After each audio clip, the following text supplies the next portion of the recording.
এক কঠিন সময় আসবে, সেটা হচ্ছে হাসরের ময়দান। সেখানে কিন্তু আপনি কাউকে চিনবেন না, একমাত্র চিনবেন আমার প্রিয় নবীজিকে। আপনি কিন্তু আমার প্রিয় নবীজিকে 3 জায়গায় পাবেন। প্রথম জায়গায় হচ্ছে যখন আপনাকে ফেরেশতারা আপনার পাপ সম্পর্কে যখন মাপ দেওয়া হবে, সেই মিজানের পাল্লায় আপনাকে তোলা হবে। আর আপনি যদি গুনাহগার হন, সেই পাল্লা কিন্তু ভারী হবে।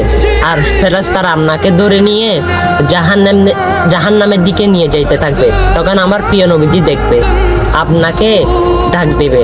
তখন ফেরেশতাকে জিজ্ঞেস করবে, হে ফেরেশতা, আমার উম্মতকে কোথায় নিচ্ছ? ফেরেশতারা বলবে, ইয়া রাসূলুল্লাহ, তার পাপ কিন্তু বেশি, তাই তাকে জাহান্নামে দিচ্ছি। তখন আমার প্রিয় নবীজি আপনাকে আবার নিয়ে আসলো, এসে মিজানের পাল্লায় তুললো। আমার প্রিয় নবীজির আঙ্গুলটা আপনার পাল্লার মধ্যে দিল, আপনার নেকির পাল্লা ভারী হয়ে গেল।